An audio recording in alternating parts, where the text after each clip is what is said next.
Welcome back, and welcome to the Pylon Cam YouTube channel. I'm your host, Mike, and in this video, we are going to do our last mock draft for the 2022 draft class.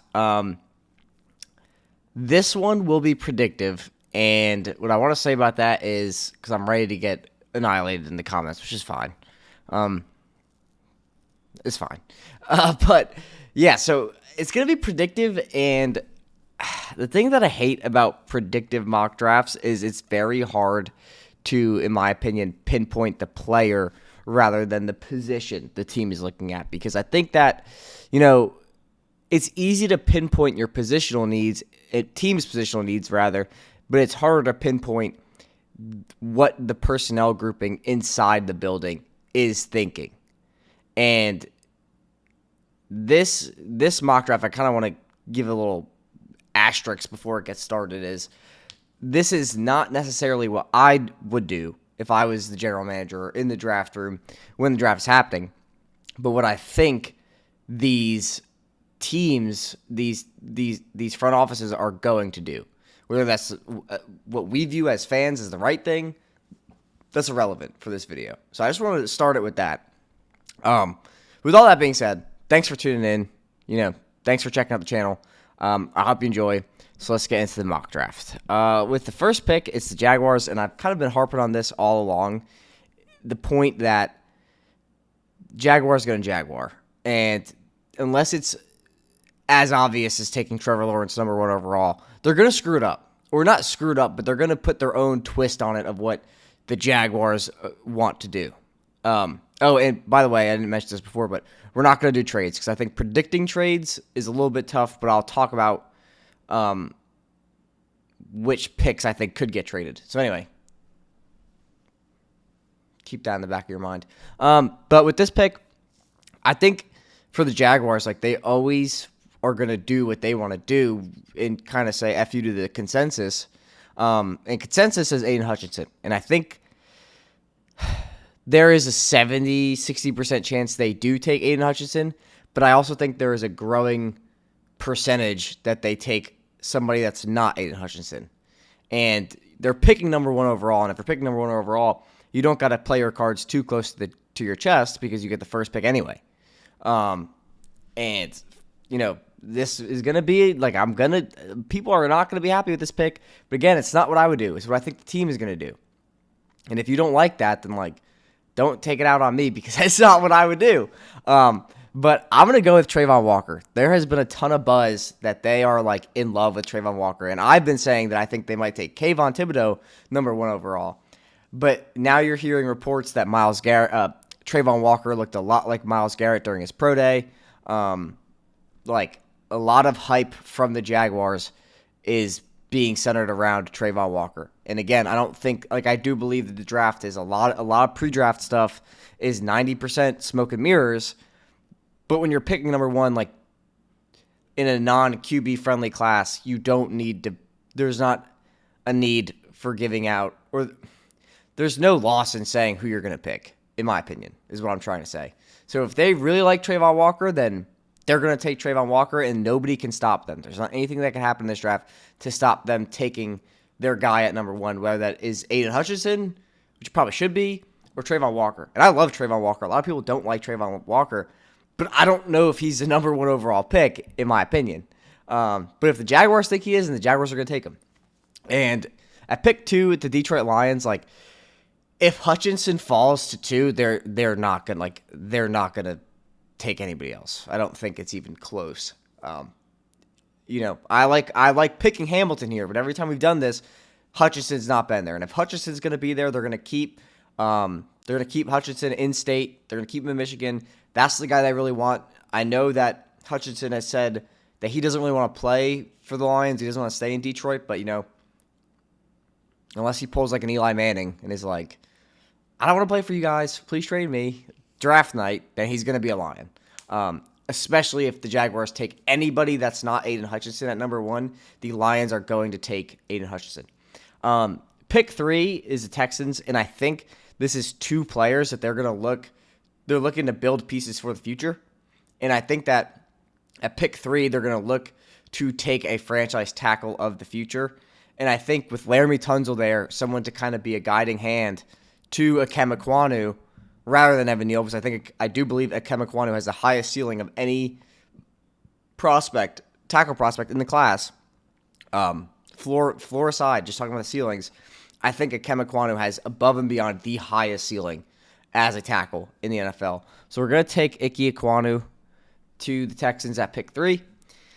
And then at pick 4, I think if this is how the board falls, there's 2 players in mind that the Jets are going to be thinking of for pick 4, and that's either going to be Kayvon Thibodeau or Ahmad Gardner. And I think there's a very good chance they take Ahmad Gardner at 4 because he's not going to be on the board come pick 10.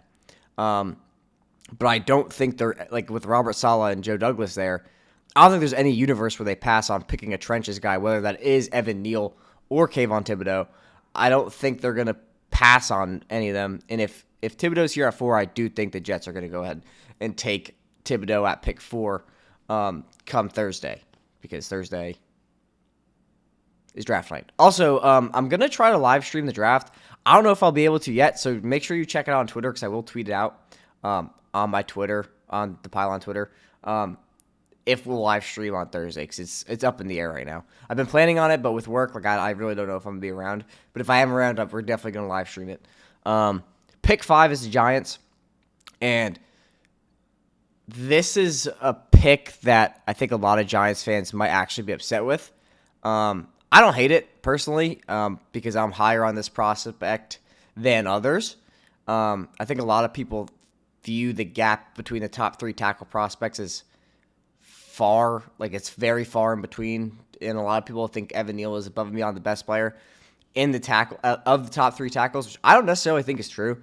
I think he's probably the most balanced, but I don't think he's above and beyond the best. And if you pick Ikem Ekwonu or Charles Cross, you're not the difference is not vast, in my opinion. But reports have been coming out that the Giants front office, Joe Shane and Brian Daboll, are in love with Charles Cross. So we're going to go ahead and take Cross here at 5, just because the Panthers may take a quarterback, but they also may take a tackle. And if Evan Neal's here on the board, it's going to be much harder to ignore that, even despite the need at quarterback. Trying to think through, future-wise, could the Panthers be in the same spot they're in now in a better quarterback class come next year? Because then they could just trade and move up, and they'll have a franchise left tackle in Evan Neal for their franchise quarterback come next year. But I think if this is how the board fell, it's really tough to pass on Evan Neal, if I'm being honest, if I'm the Panthers, because your franchise is in shambles. You got a pretty good young defense, but your offense is kind of just in limbo, being that you're paying Christian McCaffrey a ton of money. You have no money to spend anywhere else, and you have no quarterback. I guess if I'm the Panthers, that's what I got to train myself for this video. You are not the Panthers. What are the Panthers going to do? And all of me says they're going to take a quarterback regardless. And here's why. If Matt Rule wants to keep his job, he needs to take a quarterback here, because then it gives him time to say, hey, I just drafted this kid, and I know he's a project, but I'm going to need time to develop him and see what happens then. And despite Malik Willis being here, I think if they're going to take a quarterback, it's going to be Kenny Pickett. Matt Rule really likes Kenny Pickett a lot, and, it's what's going to be. It's going to be, if they go quarterback, I think it will be Kenny Pickett. Wild card would be Desmond Ridder. I think Malik Willis is what they should do if they're going to go quarterback, but, I can't speak for Matt Rule. Pick 7 is the Giants again, and I think with Wink Martindale they're going to need a press man corner, and with Sauce here, I think that's a pick you got to make, but there also is the chance they do take Jermaine Johnson out of Florida State, who I think is going to be the most immediate impact edge rusher in the entire class. I'm not saying he's going to be the best come year 3, year 4, but I'm saying day 1 out of the box, Jermaine Johnson will have the biggest impact on whichever team drafts him. Yeah, I do think that. I think a lot of people don't like Jermaine Johnson, and it just doesn't make any sense. But anyway, I'm gonna go with Sauce Gardner here. He's the best player on the board, and if they're gonna trade James Bradberry, they gotta replace him with someone who could be a shutdown cornerback one right away. And they have Adoree Jackson, but he's injury prone. He has an injury history. Ahmad Gardner is one of the best corner prospects we've seen in a long time. I would go as far to say is he might be better than Jeff Okudah was coming out of Ohio State a few years ago. But time will tell. I do like Jeff Okudah a lot. I think he's going to have a very good bounce back year from his injury. Pick 8 is the Falcons, and I do think that despite quarterbacks being on the board and wide receivers being on the board, this is a team that they're going to be picking probably in the top 8 next year with how bad they are. Their roster is like slightly better than a Pee Wee football team. And that's no slight to the Falcons. I'm just saying, you have no quarterback, you have no wide receivers, you have no edge rush, you got nothing. You got no pass rusher, like you don't have anything. And your offensive line is like below average. So for me, I'm going to take my boy Jermaine Johnson. I think if you're going to look for an immediate impact player, like here he is. Here's someone who's going to generate pass rush, be able to come in on and stop the run. I think Jermaine Johnson deserves way more hype than he's getting because I don't know what else you could have asked from him.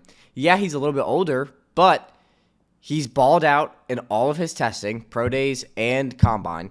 He balled out in the Senior Bowl. Like, there's nothing left for him to prove besides, like, hey, I am a very good edge rusher and will be very good in the NFL. Please draft me. That's like, I mean, like, I don't know, man. Pick 9 is the Seahawks, and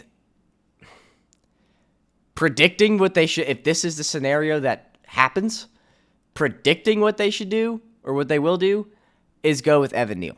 So we're going to take Evan Neal. I guess I kind of screwed up a little bit because I don't know if the Falcons are in love with Jermaine Johnson, but that is a person they definitely should pick. So I'm going to try not to make that mistake in the future. But yeah, it would probably be Evan Neal or Jermaine Johnson here at pick 8. It probably would have been Evan Neal. But can't go back now. So Jets have pick 10. What I think they'll do is they're definitely going to take a wide receiver early because they need to put that supporting cast around Zach Wilson and see what he could do. Corey Davis isn't going to be in the picture long term. They only really have Elijah Moore, who really is one of the best route runners out of the rookie class from last year. He's a phenomenal route runner. He's got to stay healthy, similar to the other New York counterpart, Kadarius Toney. They both got to stay healthy. They both got to stay on the field. But they need to get another weapon for Zach Wilson. And this is where it gets tough because, like, we know they're going to take a wide receiver, but, like, who do the Jets front office want is back to the same question. I like Drake London. I think Drake London might be one of the best wide receivers in the class. Jamison Williams would also be a great fit for Zach Wilson because he's just someone who could burn down the field and nobody could catch him. And Zach Wilson has an absolute cannon for an arm. So that would be a nice combo. And I think the happy medium is Garrett Wilson. But predicting what the Jets will do, I'm going to go ahead and take Garrett Wilson on the fact that he has no injury history. Jamison Williams is coming off the ACL tear. Rehab is going great, apparently. Like, there's no setbacks. He's going to be ready come week 1. And Drake London's coming off a broken ankle. Garrett Wilson, arguably the best receiver in the class. He could do what Jamison Williams could do, not as fast, and he's not as good of a contested catcher as Drake London, but he's a better route runner. He has a much more widespread route tree. I really like Garrett Wilson, and I think he's a great fit for the Jets, and I do think the Jets would pounce on Garrett Wilson if he's here at pick 10. Going to the Commanders at pick 11, I also think this is going to be a wide receiver, and I think it should be a wide receiver. I like Derek Stingley a lot, and I have been a Derek Stingley supporter since he was a top 2 pick way back in October. I think the slander on Derek Stingley has gone a little bit too far, and he's definitely in play at pick 11, but I think it's time for the Commanders to put someone else aside from alongside Terry McLaurin. And now with Carson Wentz as your quarterback, who has thrown to a ton of contested catch players in the past, being He threw to Michael Pittman last year, who some people may not say is the greatest contested catcher, but he is a good contested catcher. Drake London is kind of the same player as Michael Pittman. Maybe not as good of a prospect, as in Michael Pittman wasn't as good of a prospect. The list goes on. But I do think Drake London is arguably the best wide receiver in the class, and he would be a great fit to Terry McLaurin because he's humongous. He could dominate the outside. He's a great contested catcher. He doesn't separate all that much, but I do think that the Commanders will take Drake London at pick 11 if he's there. I mean, they could always go Jamison Williams to get that burner, and I do think Derek Stingley or Kyle Hamilton is in play at pick 12. But, it is what it is. I also think the Commanders are definitely in a good spot to trade that pick. They don't have a lot of draft capital. I think they have 3 picks in the draft, and that pick could definitely be traded back, perhaps with the Saints or I'm trying to think who's on the board. The Saints, the Chargers, or the Steelers, really, whoever's looking to move up and get their quarterback or a player that they really need to get to the Super Bowl to make that playoff run. Commanders could definitely be in position to trade that pick. Pick 12 is the Vikings, and I do think that if Derek Stingley is here at pick 12, it is someone they will pounce on. But I also could make the argument that Kyle Hamilton is just as big of a safety is just as big of a need for the Vikings as a corner is. And I think that the Vikings kind of are in limbo as in what is their team going to look like this year? Because to be honest, I really don't know. I've picked the Vikings to win the North the past 2 seasons, and they just let me down each time. And they're not a bad football team. They just would coach themselves, play themselves out of games. I don't know, man. I really don't know what the Vikings are going to be, but I think they do need to start rebuilding in this new era. And I don't necessarily know if that starts with a safety. Could it start with the corner? Sure. But will that corner stay healthy is a question. I don't think they go receiver here just because they have more pressing needs on the defensive side of the ball. So I'm going to go with Derek Stingley. I think if Derek Stingley's here, it's a player that they're going to definitely want to take to help start rebuilding that corner room, which is one of the weakest units on their football team. Texans at pick 13. See, if you're going best player available and you could walk out of the first round with a Khem Ikwonu and Kyle Hamilton, oh my God. What a haul. But they do need help at edge, and I think it's a little rich for Karlaftis. Just because I'm not high on Karlaftis. The league might be a lot higher on Karlaftis, but he's not my guy. But again, what are the Texans going to do?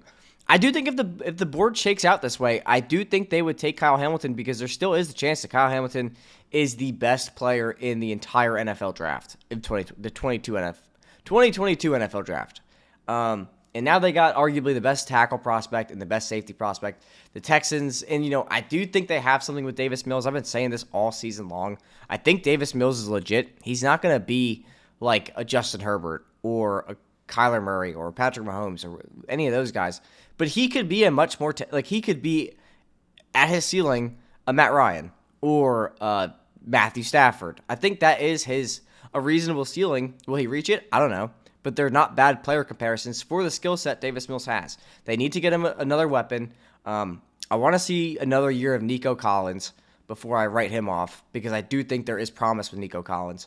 But I think with Kyle Hamilton here, it's definitely I think Texans are in a mode of best player available. They're not really because no one piece is going to make them competitive, right? So they really have to build the team from the ground up and just take the best player they can each round. So with the Ravens at pick 14, I don't know if I would even think twice about this pick. I do like a cornerback here in Trent McDuffie or Andrew Booth, whoever is your fancy. But I think with Jordan Davis here at pick 14, you got to go ahead and take him. He probably, if this class wasn't so deep in so many positions, I think Jordan Davis would be a top 10 pick. Because I do think he's that good. I think he is a freak of nature, and he doesn't get enough recognition as he should. Pick 15 is the Eagles. And predicting what they're going to do with how the board has played out.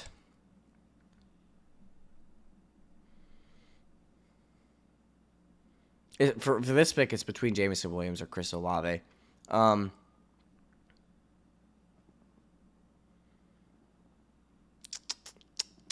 also do think that the Eagles would definitely be in play for George Karlaftis, but I would say more at pick 18 than 15. I also don't know if they've, because I haven't really read any reports that they don't love Ojabo as much as they did pre-Achilles tear. So there is a chance that they're still in love with Ojabo and they know they could get him at 18 because he's going to fall from the injury. It just depends on, are they willing to take that risk of, this kid just tore his Achilles. Is it going to happen again? Is he not going to be the same player? Because they're not going to know till months after the draft. But anyway, I'm kind of ranting. I'm going to go ahead and take Jamison Williams because I think he's a better player than Chris Olave. But I do think in a system where you're looking for a wide receiver 2, Chris Olave is very much as in play because I think Chris Olave will probably be a top wide receiver 2 in the NFL. I think he is. I think that's his ceiling. I think he's a low-end wide receiver 1, a very, very high-end wide receiver 2. But Jamison Williams could definitely be a wide receiver 1. He'd be an elite wide receiver 2. I just think Jamison Williams, if he's going to be the same player after the ACL tear, he will be. I mean, he literally was the best wide receiver in college football, arguably, last year. It was between him and Garrett Wilson, and maybe Drake London is in that conversation if he doesn't get hurt. But anyway, pick 16, I'm going to go ahead and take Chris Olave here and put him alongside Michael Thomas. Now the Saints have gotten their wide receiver 2. They got another weapon for their offense. I do think that they really, really, really, really, really need a tackle to replace oh, God, it's happening again.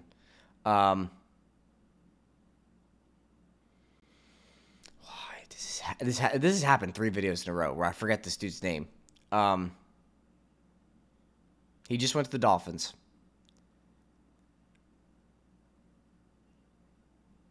I forget. The guy that just went they just lost him to the Dolphins. I'm blanking on his name. But anyways, so there's a huge need at tackle. I think I was thinking about this after the last video. I think they might skip out on quarterback this year just to see what happens. But they don't have a quarterback they don't have a first-round pick next year, I don't think, after the Eagles trade. So we'll see. We'll see what happens with them. The Chargers at pick 17. I really do like Devontae Wyatt here, being that they desperately need some help in their run defense. I also like the idea of them taking Trent McDuffie here. I think if McDuffie falls this far, he'd be a great fit for the Chargers and fill a very big hole they have on that defense. But I don't know if you could pass on Devontae Wyatt. I think Devontae Wyatt's kind of like Jermaine Johnson, a very good out-of-the-box player, where he's going to come to training camp. You know what he's going to do. He's going to do it at a very high level, and that's going to be that. I also think Trevor Penning is in play here, being that they desperately need to replace their right tackle, because I think their current starting right tackle is Storm Norton, or whatever his name is.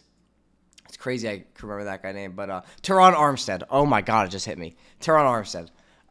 That's who the Saints lost. That's who the Saints are looking to replace. Oh, my gosh.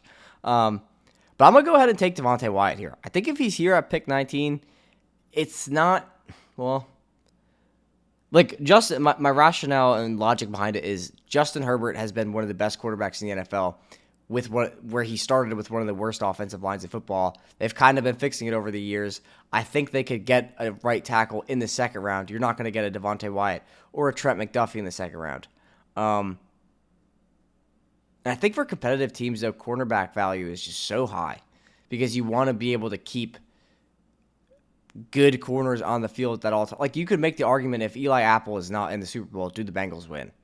Just because of how much of a liability he is. And he's one of their starters. He's one of the ones that stays healthy all the time. She's getting burned.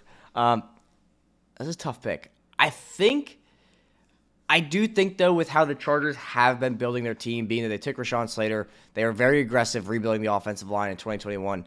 I think they would definitely, and the NFL seems to be very high on Trevor Penning. I think this is a player that they're going to look to take, and it's really going to help them open up their run blocking scheme, which they have not been able to take advantage of, or not been able to run the ball because they really don't have the pieces to do it. They don't have the right offensive linemen to create those holes for Austin Eckler. Now, maybe if they're going to go this route where they want to run the ball more, which I don't think they will, they look to take another running back later in the draft. Like they took Larry Roundtree in the 7th last year, and people were hyped up about that. But someone who I think would be a very effective running back on the Chargers is Damian Pierce. I think Damian Pierce is one of the best running backs in this class, and he definitely does not get the love he deserves because he was one of the most. I mean, just watch his tape. Like, if you want to know who's going to be a good, and this is kind of the one metric, not the only metric, but the biggest metric I look at when I'm evaluating running backs, is just watch their tape and watch how many times they get tackled by one person. Because that's going to tell you, like, at the next level, this is their ability to break tackles most likely will translate. Now, it's better competition, bigger players, but that is the premier the top metric I look at when I watch tape, and it has not failed me since I started doing that. So, just watch Damian Pierce's tape. He's like a not as good Javonte Williams, in my opinion. Eagles at pick 18. I think this is where they're going to, especially if this is how the board is falling, they're going to go ahead and take Trent McDuffie. It's a huge need they need to fill. And I didn't mention this when I took Jamison Williams, but the Eagles were also apparently very close to finalizing a deal with Calvin Ridley right before he got suspended. So they're looking to replace Jalen Reagor and now they have Jamison Williams. And here at pick 20, it's going to sound crazy, but it's between Trent McDuffie or David Ojabo. It really depends on who they want more. I think both are definitely in play. I think George Karlaftis is in play. But I'm going to go ahead and take McDuffie because I think they want to get that Darius Slay, not replacement, but someone to put next to Darius Slay and someone who could take his role if he gets hurt. And I think Trent McDuffie, though slightly undersized, definitely has that skill set to be a premier cornerback one. Steelers at pick 19. They need a tackle, but tackle gets really, really thin. Who is the next tackle that this thing has on its predictive board? Bernhard Raymond. Okay. We're not going to do that. So at this pick,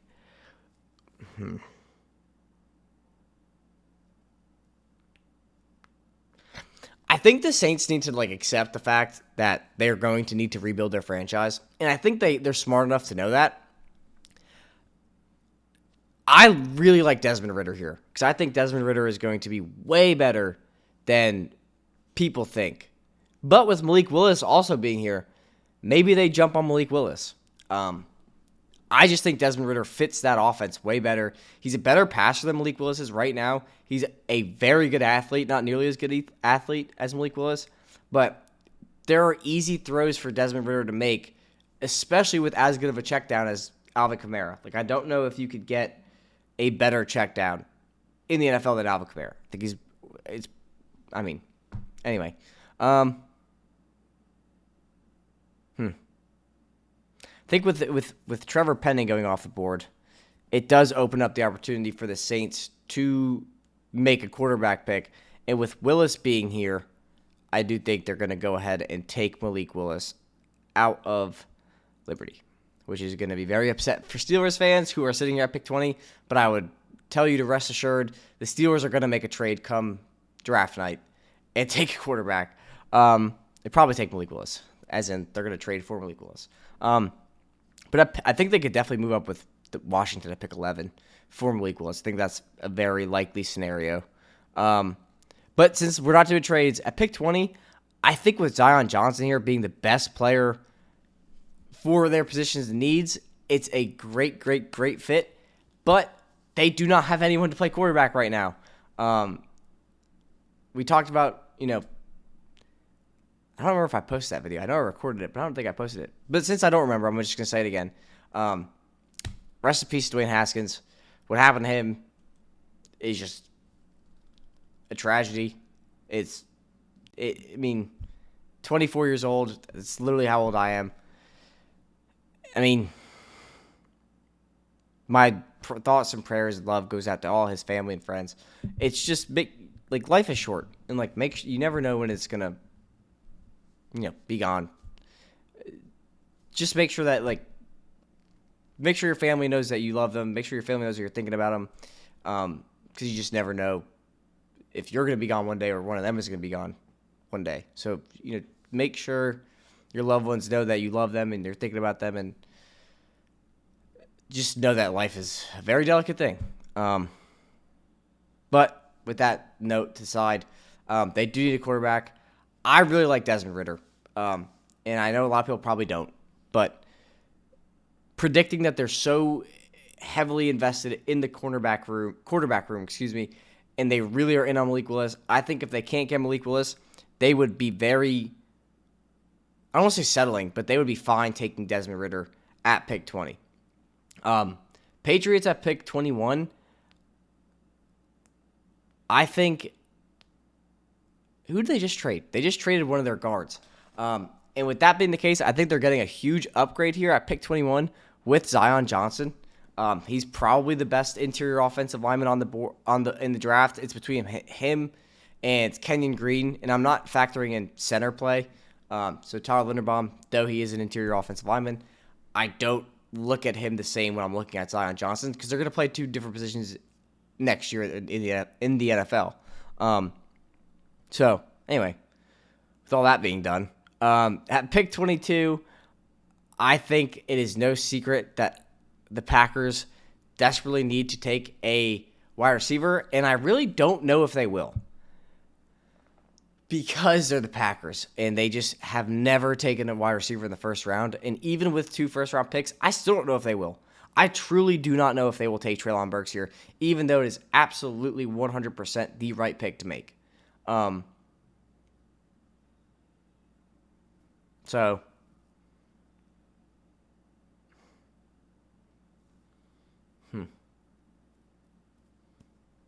what will the Packers do? I think they're going to take Treylon Burks. I mean, you have to. Unless they really think Sammy Watkins, who's played 6 games a year for the past 3 years, is going to be their wide receiver 1, then they're probably going to take Devontae Wyatt and George Karlaftis within their 2 picks. But you gotta you have to take Treylon Burks, who is one of the best wide receivers in the class. He's the fact that he might fall to 22 is actually crazy. But at pick 23, the Cardinals are probably the toughest team to predict for because of their draft history. It is so bad and not good. They always do it on their own thing. I don't know. It just doesn't make sense to me. But anyway, digression aside, I think that with this pick, they need to take, I think teams on the precipice or in the playoffs need cornerback depth. They're two, the biggest things for teams to make it to the Super Bowl in the past few years have been cornerback depth and offensive line depth. The Cardinals really need to bolster their edge room because they don't have the best edge room. They need corners. And I do think they need a wide receiver, but that's not for this pick. So the Cardinals, for me, it's really between. Now, I don't know if they would take him, but I would definitely consider Arnold Ebiketie here because I think he's one of the best edge rushers. He's a first-round edge rusher in my brain. I just don't know if he goes in the first round. I think you take the upside pick, and, they took Isaiah Simmons 2 years ago or whatever out of Clemson, and I think they're going to, take Andrew Booth, not because he's from Clemson, but because he's a very good corner with a tremendously high ceiling. So I'm going to take Andrew Booth out of Clemson to the Cardinals. I just think they need a corner, and it's going to be between Kaiir Elam or Booth. The other player they may take is George Karlaftis, maybe Boye Mafe. But anyway, pick 24, I do think that the Washington football team, oh my God, it's been a long day. The Cowboys here are going to take an edge rusher or a safety. I also do think Tyler Linderbaum is definitely in play here at pick 24 for the Cowboys. But I'm going to go ahead and give them a true edge rusher in George Karlaftis. I think with him and Micah Parsons, not saying that Micah Parsons is coming off the edge, but I think it like having who they just let walk. I think it was DeMarcus Lawrence. Having a replacement for him and letting Micah Parsons continue to be put in the same positions from the scheme of last year and let him continue to develop as that player is going to make him much better, and it's also going to make your defense a lot better, which did take a tremendous step in 2021. Pick 25, I think that if Devontae Wyatt is here at pick 25, it is definitely the pick to make because the Bills' defense is becoming a superpower, and getting a player like Devontae Wyatt to come in, maybe even as a rotational piece, year one is insane because I don't think he'd be a rotational piece on any other team besides the Bills with how good the Bills' defense is becoming. Titans at pick 26. The Titans are very hard for me to draft for because they need a wide receiver, but they also need a ton of other things. And, like, with the receivers left on the board, like, I love Jahan Dotson. I am in love with George Pickens. I think he's going to be the best. I think he will probably be a top 3 wide receiver in this draft class when it's said and done. But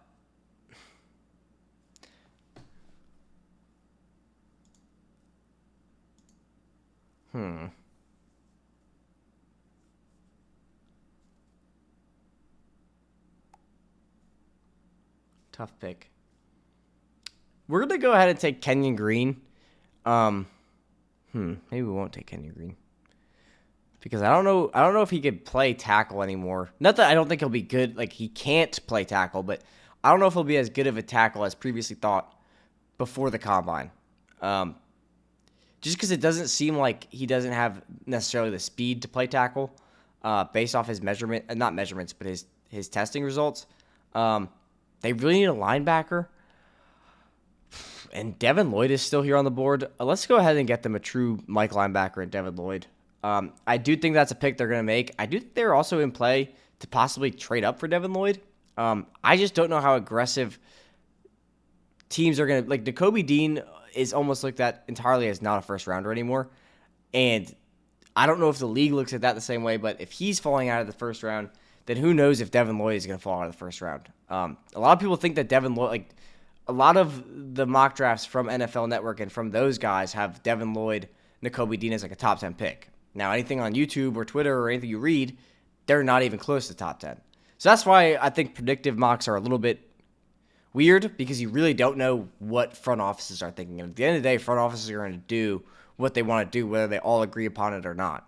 But anyway, at pick 27 with the Bucks, I think you don't think twice about this. You go ahead and take Kenyon Green at Texas A&M. Pick 28 with the Packers.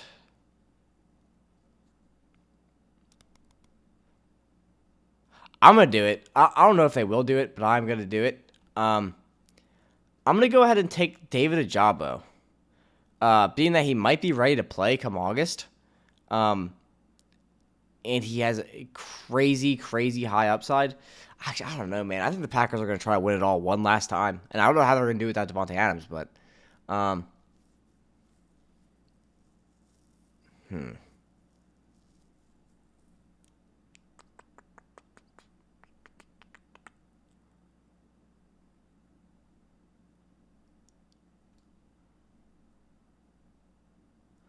Let's go ahead and take... Like, I want to take Arnold Ebiketie, actually, because I do think he's a first-round pick, so I'm going to take him. I think if they're going to address edge, and it's between Boye Mafe, David Ojabo, and Arnold Ebiketie, I think Ebiketie is just as good of a player as the other two, if not better. I really do think Ebiketie is a first-round prospect, and I think he might be one of the best edge rushers in the class when it's said and done. He's just so explosive, and his testing, all of his testing backed that up. It's not just a few, like... He tested out just as explosive as his footage showed. But anyways, pick 29. This is like my favorite pick to make so far. and that is George Pickens to the Chiefs. I think if George Pickens goes to the Chiefs, he'll have 1,000 yards as a rookie, and he will be a great fit with Patrick Mahomes. Like, I just don't think people realize how good this kid is, and he's kind of fallen off because he got hurt at the beginning of the year, and now he's picking up steam again in terms of draft hype. But this kid literally might be the best receiver in the class. It's like he will definitely finish top 3 when it's said and done, I think. But he is a very, very good football player, and he could definitely be a top wide receiver. Like to me, he's just smaller AJ Brown, but huge, physical, fast wide receiver. I think everything. I mean, if he falls to the Chiefs at 29. Anyway, pick 30. I think if Daxton Hill is still on the board, because there's a very good chance he goes way earlier in the draft. But Daxton Hill is one of those players where he could just play anything. He could play out of the slot. He could play anywhere you need him to play, and he's just a good football player. And they do need a Tyrann Mathieu replacement now, especially with him no longer being on the Chiefs. But yeah. So at pick 31, this is between 2 players for me, and that is Kaiir Elam or Tyler Linderbaum. They do need to replace Eli Apple, all memes aside. Like, he is just not a good corner in the NFL. And it's amazing that Eli Apple went to a Super Bowl. But I think I'm going to just take the best player that they could take, and that is Tyler Linderbaum. Now you have your franchise center of the future. A lot of people are getting worried about his size, but I know that after his pro day, he weighed in at 304, which is 15 or 14 pounds heavier than what he was prior to his pro day. So he's putting on weight. I don't think that'll necessarily affect his play, but he is trying to put on more weight and has put on more weight. 14 pounds of weight is a lot of weight to put on. Pick 32 is the Lions, and I definitely think Kyle Hamilton is in play at pick 2, but I do think they're going to take one of the premier edge rushers in the class because I think historically the data shows that the most, I don't use the word potent, but the most effective edge rushers in the NFL come out of the first round.